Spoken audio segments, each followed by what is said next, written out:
Peace and Black Power family, you already know what it is. It's your brother Sarnetta coming black at you once again. Summertime is here.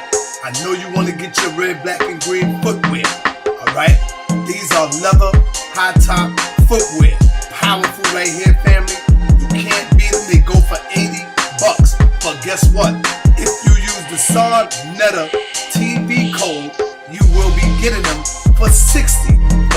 Make sure you use the Sarnetta promo and get your red, black, and green chucks today.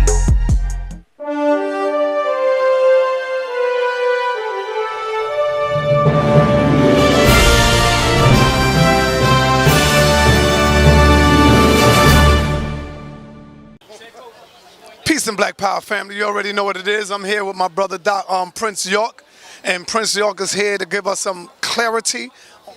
All right, first thing I want to address is I want to go ahead and address the legal information dealing with my father, dealing with the charges on him, the 208 counts of child molestation, racketeering, etc. Let's go into that real quick. Check it out. Now, 208 counts of child molestation and racketeering charges, etc., taxes, da-da-da. These counts, remember, counts, are not factual, they're not backed, and nor were they used in the court of law. There was 13 alleged victims. And the 208 was used for publicity, which you can research for yourself. I mean, if we've got this far to find Sarnetta, then we understand that we should be looking for the facts on situations. Now, check it out. You had 13 alleged victims. Out of these 13 alleged victims, 5 was kidnapped off our land and said nothing ever happened to them. They were even on talk shows in Atlanta stating that I never even had a chance to testify. They wouldn't let me testify, but they had my name on the list as a victim. I never even spoke in court. On top of that, then you have Mr. Damon Pryor. Damon Pryor explains that at the time period he was doing some illegal activity with bank statements, etc. And my older brother, Jacob York, speaks to him, came to him personally and asked, can you help me get these different stuff so I can get this house in South Beach to take these victims, alleged victims, down to South Beach? What ended up happening with that situation is Damon Pryor denied the claim, and when he found out that Jacob York was bringing a case, but he didn't know what type of case, but he was bringing a case against my father, he sent the message to my father. When my father got the message, my father's response was pretty typical as Dr. York. Bring it on. Anything you want to do, bring it on. That's how my father has always been. So, with that, then you have 2 months later him being arrested in Milledgeville, Georgia, in a car where he was parked chilling, right? $400,000 cash in his pocket because he knew he'd be arrested any day. And he said, when I do get arrested, if the nation falls, what will happen is when I beat my case and I get out, the money that was taken from me, if you understand law, you understand everything that's taken from you at the time period is given right back to you. You understand? Moving forward in that. Now let's get into court itself. Nothing in court in his entire court case is legitimate. The reason why is because, one, the court date is a federal court and it's held on a federal holiday, which is Martin Luther King Day. On top of that, pay attention, study flag law, and you'll understand. Watch the videos that you claim that you've seen, and make sure that you know that the flags that is in that court don't have fringes, those gold ropes on the flag. That goes into, you have to study the flag law. I want y'all to research this, because I've read some of the comments from the last post, and it seems that people are speaking from no research. Going further into that, then you have every single alleged victim say, nothing was ever done to me. I was framed, I was done this, the government threatened me, they offered me money, all these different things coming from Jacob York taking us off the land. Not only that, then you have 200 agents come marching on our land, and they kidnapped, literally kidnapped 40 children off our land and took them into custody. One of the tapes was released with an FBI agent speaking to a young girl, I believe she was 4 years old. And we asked her, he said, has Dr. Malachi York ever touched you? Her response was yes. They leaned in real close and they said, where? She pointed to the top of her head. And when she explained to them, she said, every morning I go to the gate by Dr. York's house, because my father's house had a gate at least about half a football, about 50-yard gate from his house. And she would come to the gate, and every time my father would come outside, he would pat the little kids on their head and say that they would be the next great leaders. This is the kind of baloney that was a part of this case that made this case so illegitimate. And the reason why I'm bringing light to the case, well, really dark to the case, because we know light is blind and light blinds you in ignorance. So the reason why I'm bringing dark to the case, because we can actually see better in dark than we do in light. That's why your pupil expands, but that's neither here nor there. The reason why I'm bringing dark to the case is so that you can understand that this act against my father is not just an act against my father, but it's an act against the black community in whole, because it shows you what they can do to any of us. They can do it to you. They can do it to Sinetta. How they can do it to Sinetta? Because right now, Sinetta has young brothers on his show, like Brother Marcus, young Pharaoh, who could turn around 20 years from now and say, he did something to me. I was at his house, and we was doing an interview, and this happened. This can happen to anybody. Anybody. And this is what they do to discredit us and to bash and beat down our leaders. And then what they do is they replace our leaders with people like Jesse Williams, the closest thing to a Caucasian. And that's who the whole black community is in an uproar about hearing him speak of something that has been said for the last 100 years by every single leader. This is the spell that our people are really under, that when they look at somebody like themselves, look at somebody dark skin or light skin of their own hue, they can't respect it. You got Jesse Williams sitting up here with straight 6 ether hair, straight hair, crystal blue eyes, and this is what we're listening to. You can see the crowd, the excitement, the joy in their eyes to see, wow, somebody's speaking on something that's already been said by some of the brothers right here on this show. Like, what is going on? But when our leaders step up, they bash him. Yahweh ben Yahweh, they bash him. Martin Luther King, they bash him. Malcolm X, they bash him. Elijah Muhammad, they bash him. Marcus Garvey, they bash him. Kylie Muhammad, they bash him. Every single leader, they bash. And then what they do in modern times is they replace these leaders with these coons, screaming out their hearts of how they feel about some doctrine, instead of arguing, like I said, in your own house. That was the purpose of Tamaray. That was the purpose of having our own land. That was the purpose of accomplishing what people are talking about. See, my father, the thing about my father that a lot of people don't understand, this is one of the most misunderstood things with dealing with my father. The reason why my father had such a large following, such a large group of people, down to the people who are so loyal to him even down to this day with him being incarcerated, is because my father did something more than just teach. He gave the people hope. Why he gave you hope? Because when he spoke, he did what he said. When he first started teaching in Coney Island, that's his original spot. A lot of people think he started teaching in Brooklyn, and they come with this Dr.York and all this other nonsense. When he first started teaching, his first bookstore was in Coney Island, and his name was Amanubi Ra'akpata. And under that, he kind of named me similar. Amanubi Ra'amosis is my name. And when he first started teaching, his doctrine was what they call, what they would format as a form of Egyptology. But I'll say a format of Egyptology because it didn't go so much into Kemetic. Because when we get down into the understanding of Kemetic, then we understand that the word Kemet comes from the Hebrew word Ham. You know what I'm saying? And then you're going to, but that's neither here, that's not the discussion. The discussion is what he originally taught. He had to change those teachings and go into religion. And the reason why he went into religion for 25 plus years is because he had to bring the people to an overstanding of loving themselves first. And they couldn't because they were so blind by religion. So when you come out in the streets in the late 50s and early 60s, everybody's brain is either programmed Nation Islam or Christianity. So now I have to speak to you from that point of view. How can I speak on what I don't know? How can I answer your question about Egypt or your question about your true origin or African spirituality when the only thing you want to know is Jesus the God of the Quran? The only thing you want to know is did Rasulullah truly have a 6-year-old wife in the Hadith? These are questions that you're asking me, and I'm trying to give you the truth. So now, the only way to break a spell is by giving you a spell. So the spell I give you the medicine. Same thing with a disease. If you have a disease, they have to give you an immune shot. And the shot they're giving you is a dose of that disease. So if religion and is the disease, then what my father did is he gave you a dose of it. By saying, here, take the religion. Here, I'll teach El-Islam. I'll teach Ansarullah. I'll go into Nubian Islamic Hebrew. I'll go into every single religion on the planet to take you into a state of consciousness. Because once you walk that path from Islam to Judaism, complete opposites, then you can see clearly. Then you see Abraham. Then you're past Rasulullah and you're going into Abraham. And then once you can go into Abraham, you can go backwards. See, everything that was done to black people, my father undid. Prior to the slave trade here, the Arab slave trade was the most prominent slave trade. So what was embedded in our minds? Islam. And that's why when people would wake up in the 1960s, the first thing that they were tied to, because doctrine is more than just triggering your brain, it's triggering your soul. So the first thing that people was tied to in the 1960s was El-Islam. Why? Because of the Islamic slave trade. And prior to that, Judaism, Hebrew Israelites. And prior to that, but you have to keep going. So my father made us backtrack. We walked backwards, walked that same path to get back to the state of consciousness.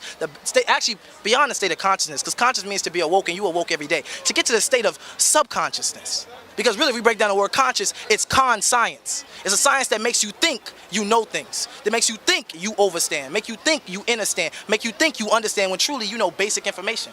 I was watching Hidden Colors, and some brothers are getting blown away by that. And I thought that was cartoons. I was like, really? Here, let me put this on for my kid. Let's get to the real information. Let's get to the real outformation, because information is designed to keep you in formation, keep you in line. And they out here feeding you conscious information. It's time to get the outformation. Let's get out of his formation, out of his platform, and let's get to our own state, our own mental state of overstanding, which I feel, my personal view, I feel is Wu Nuwap, the sacred spiritual science. The reason why I say Wu Nuwap is a sacred spiritual science is because Wu Nuwap is when you combine spirituality and science that meets at natural nature and the nature of things working, the nature of you being attracted to that science. It's not a game to us as Nuwapians. You know what I'm saying? I had an elder gave me a call right after my interview went up on YouTube, and he said, "Look, you up here laughing like it's a game."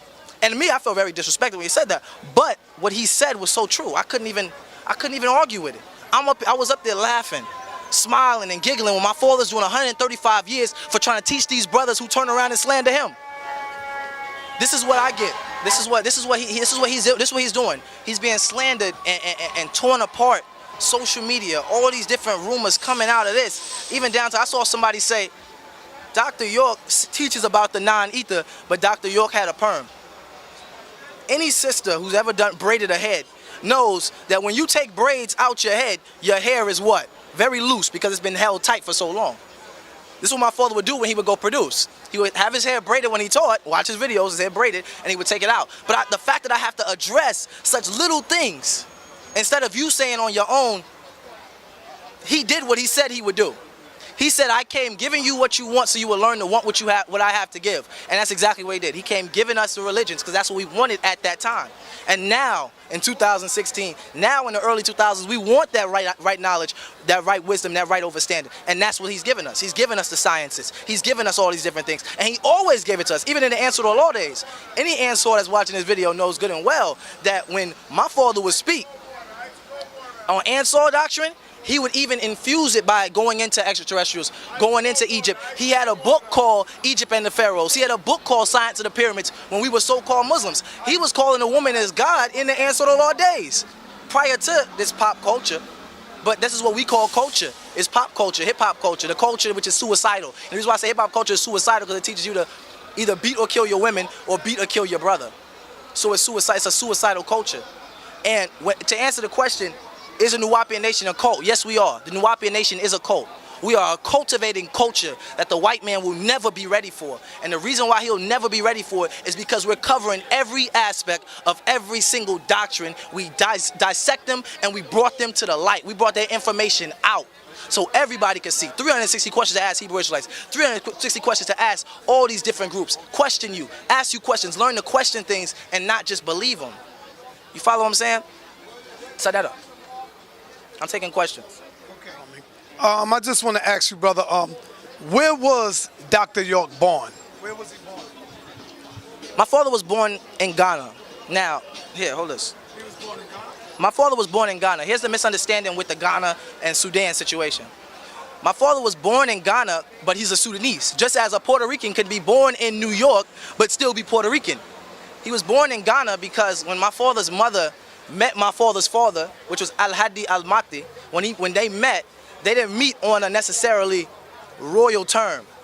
And when she became pregnant, she didn't know she was pregnant. So when she went home back to Ghana, where she's from, well, some of her family's from, where she was visiting at the time, when she went home back to Ghana, then she had my father. Coming here to America, when coming back to America, she couldn't get him a visa, she couldn't get him anything. So what she did is she got her boyfriend at the time, which is a guy by the name of David Piper York. Her boyfriend at the time, she got him to write my father down as one of his children because she previously had children by him, some of my father's other older siblings, etc. So that's where you get into the origin of my father. He was born originally in Ghana. His birth certificate, we've seen it, is from Ghana, but he's Sudanese by origin and bloodline. He's Sudanese. That's why people question. They say, well, prove that he's Sudanese. Well, let's talk about, for one, we got the Prime Minister of Sudan, Saeed Sadiq, in Brooklyn, Bushwick Avenue. We got my father, we got pictures of it. Like, when there's a picture, when there's evidence, then there's no debate there. Why even, you know what I'm saying? Next question, man. Why did he choose to use Islam over Nile Valley science? I explained that previously. It's not the fact that he used Islam over. It was the fact of what your mind was capable of. I know that the average child, based on this American system that we're living in, the average child's goal is to reach what? 12 years of education in public school. So you're at 6 years old when you start first grade. You're not ready for 12 years of education. You ain't ready for me to give you calculus, trigonometry, algebra. You're a kid. So I have to take you through the different schools or the different grades. You can even say schools because elementary, middle school, high school, junior high, whatever. You take you through these different schools so you can get to that understanding. Your brain could be ready to comprehend it. Because if I take you, because he had a following at the time, but the people weren't connecting to it. The people didn't understand. Because on TV, the only thing that was on TV in the 60s about Egypt, you had a bunch of white people playing the characters. They couldn't connect their genes. They couldn't log in their genesis, their genealogy of ISIS. They couldn't log that in. They couldn't make that connection. So with them not being able to make that connection of themselves, what did that do? You had to take them to what they could connect to. At the time, Nation Islam was the biggest movement. Nation Islam, an American Islamic mission. So when my father went in, he was mained and got his charter as a successor of Sheikh Dawood under Islam, and he was leading that mission, which became the Ansar Allah community, Nubia Islamic Hebrew, which he taught the correct doctrines to bring us to where we are today, which is Wu Nuwap. And that's why people say, well, why they doctrine keep changing? We never changed. The only thing that changed was a book. Did he update? Did he ever update his books? Of course. A lot of books was updated because they were the truth, but they had to be disguised as Islam. I had to put on the all white jalabir, and I gotta give you what you want. If I gotta put a costume on, you know what I'm saying, for you to exactly with this Jesse Williams situation. You don't want to hear from me, but you want to hear from Jesse Williams. If I say it, there's a, oh shit, Prince York is a liar. Prince York is a this. Prince York, Prince York, Prince York, Dr. York, Dr. York, Honorable Elijah Muhammad is this, all these different things. But the moment Jesse Williams said, we all in agreement to what he says. It don't even matter what he said.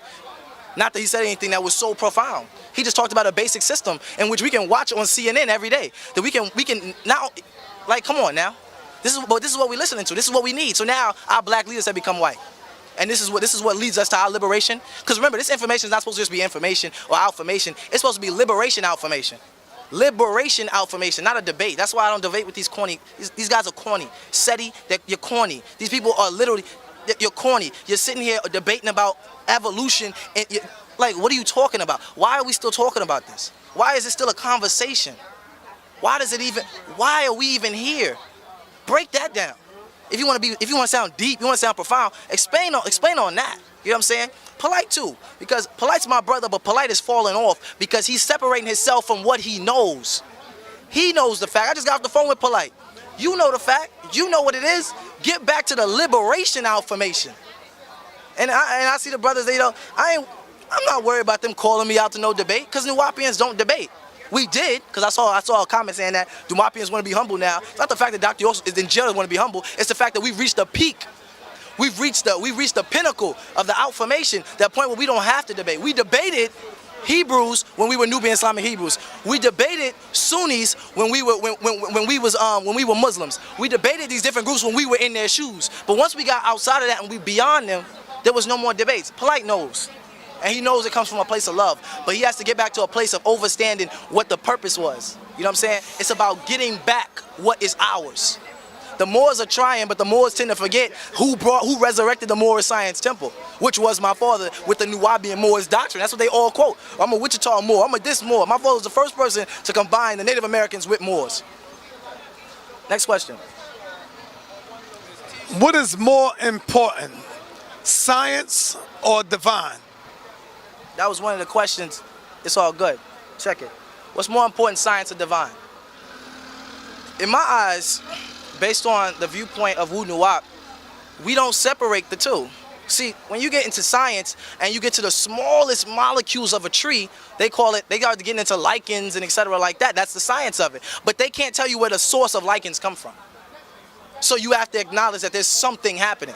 You have to acknowledge your spiritual self at the same time the science behind it. That's why Wu Nuwap is a spiritual science. When you get down to the deepest creation of everything, there's science there, but there's also a form of spirituality. There's also a greater presence within yourself that is there, a higher being within you, an etheric being that is there. So you have to acknowledge both your personal divinity, and then you also have to acknowledge the fact of science itself, because the greatest scientist is all-knowing in the aspect of science. But when we take him outside of that and ask him, what do you know about yourself? He doesn't. Because science is the study of what? Physicality. It doesn't go into spirituality, and that's what Wu Nuwap covers. Wu Nuwap goes into the science of spirituality and connecting the two. How is this body right here containing an energy presence that when they look in the x-ray, they can't see a soul there. They can't see the inner light. My father says the inner light right here. They can't see that, but we know it's there. Because naturally when you hurt, you're feeling the pain. You know it's there. It's a feeling. And these emotions are the energy in motion. That energy in motion is coming from a central point of where? You have to go there. You have to explain, okay, I have a nervous system that's shooting electric currents through my entire body, but where is the source of it? What is causing it? Break these things down, and then when you get to that cause, go further. We want to get an answer and then be quiet about it. Next question. Describe ancient Kemet. Was it scientific or divine? Ancient Kemet, well, it depends, because when you're dealing with ancient Kemet, here it goes. See, I see you ready. It depends, because when you go in ancient Kemet, it's a limitation there. Ancient Kemet is dealing more so with a time period of Caucasian Egyptians. Listen why I say this. Because Kemet comes from the root word, like I said earlier, Kham, which means black, right? Now, I'm black, but I don't call myself black. I call myself Nuwapian. I call myself by what I am. If I'm a Kemetian or a Kemetite, which you wouldn't necessarily, well, you could be a Kemetite by ham, but it's okay. If I'm a Kemetian or a Kemetite, I'm not going to call myself black. I'm going to call myself a Kemetite in my natural language, but that's not true. Kemet, the hieroglyph KM.T wasn't written to 198 BC. That's an actual fact. So the fact of the matter is, there is no necessarily ancient Kemet that we can connect to. Because how ancient are we going? We're talking about 2,000 years ago, because the Assyrians came in and brought in the Hebrew language into Egypt when they attacked in the 600 BC. So that's their culture that they're bringing in. They mixed in, they created these light-skinned Egyptians, and that's why we can't get mad when we see movies like Gods of Egypt. Because that's what Kemet was. Now, if you want to go before that, then you're talking about pre-dynastic Egypt. And pre-dynastic Egypt is where you're dealing with the Ptah'ites, and you're dealing with beyond just the Nile Valley, because that's just one area. That's one small place in which you have a whole earth of people. So you have to give us, if you're saying everybody came out of just the Nile Valley alone, then you have to account for 7 billion people. The Nile Valley can't account for 7 billion people. If you say, okay, we'll remove the Caucasian, fine. You still have to count for over 3-4 billion people. That has to be accounted for. What you got to go into is you got to go in pre-dynastic. And when you go into pre-dynastic periods, you're going to pre-dynastic times, then you're going into the 10,000s, the 50,000s, the 60, 70, 80, 90,000s. And then we can go further than that, and we can go into the land masses, which they were all connected, which the white man likes to call Pangea. We go into these land masses, and who are the people there? Because then that would do the explanation why there's 13,000, and that's the estimate, 13,000 pyramids across the world. So that's all a similar culture. There's some of the same symbols like the Ankh being found all over the world. So we have to go into a time period. We can't just say migration, because ain't nobody was walking that much.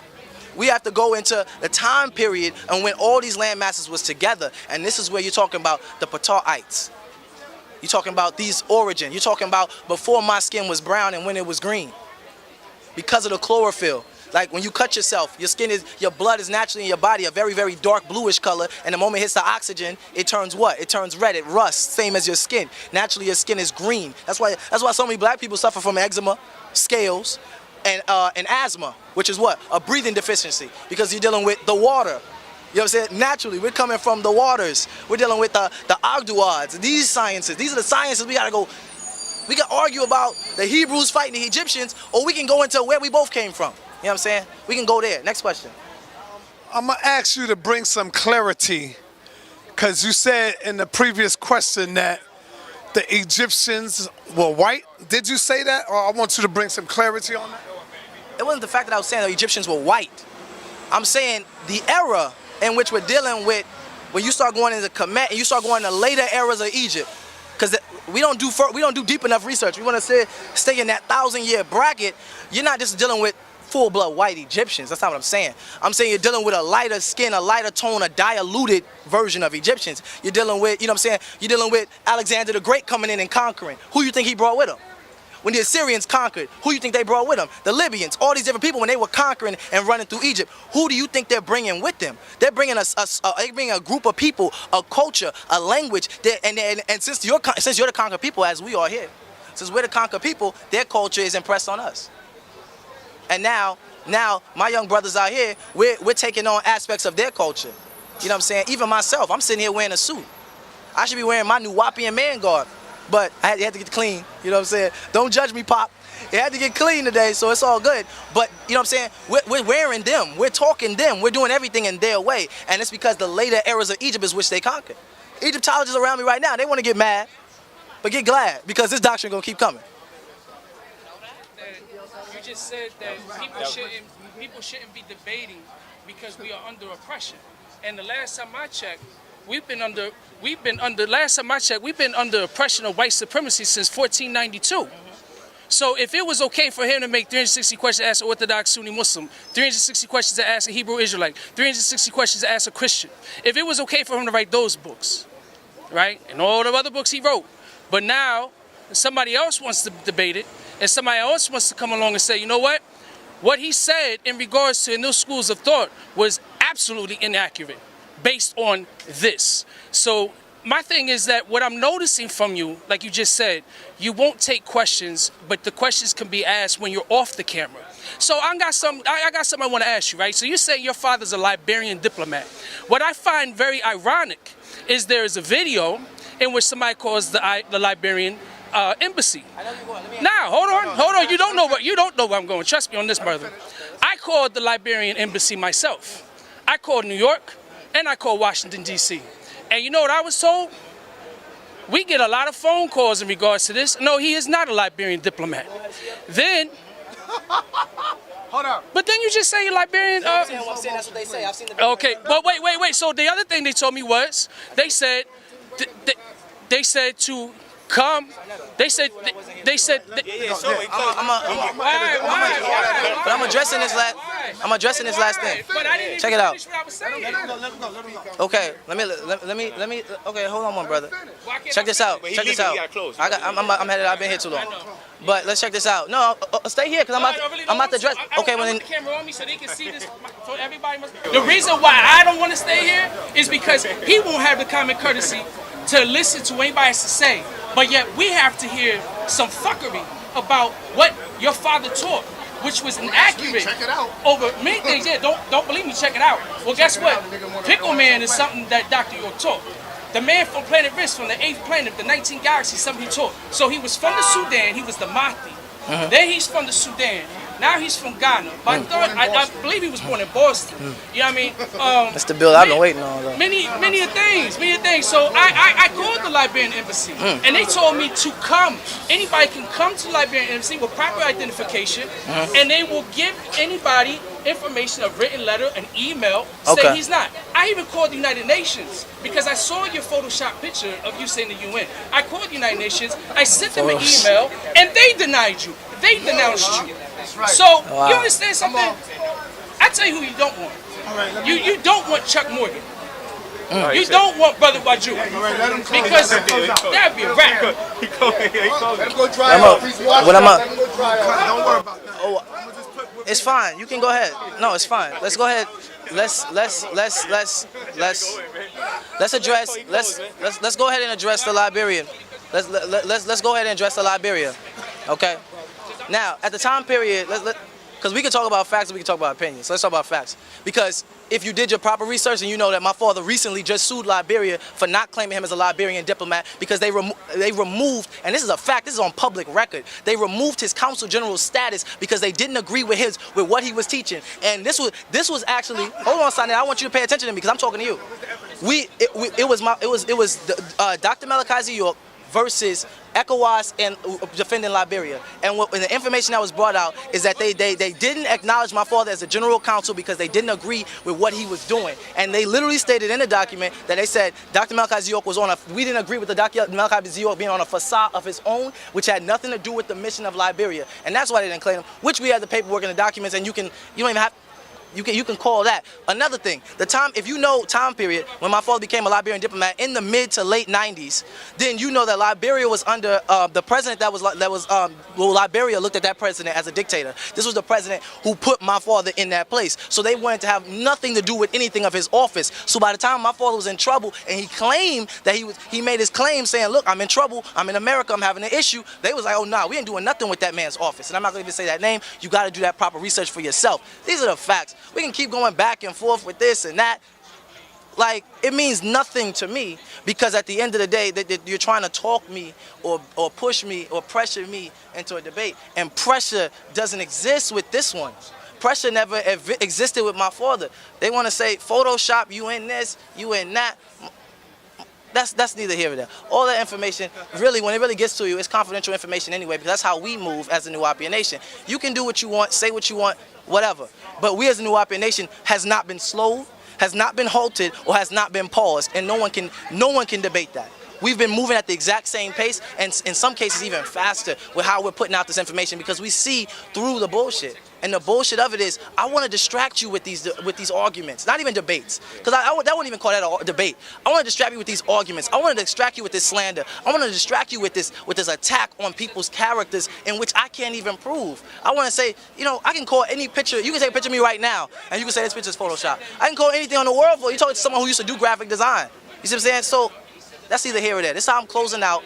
This is what it is. It's peace, it's love, and unity. And anybody who's disgruntled, angry, or anything about that, kick rocks barefoot. Because we gonna unify as a people. We gonna get together. We gonna make this happen. And you can have several seats. Why do? I'm out.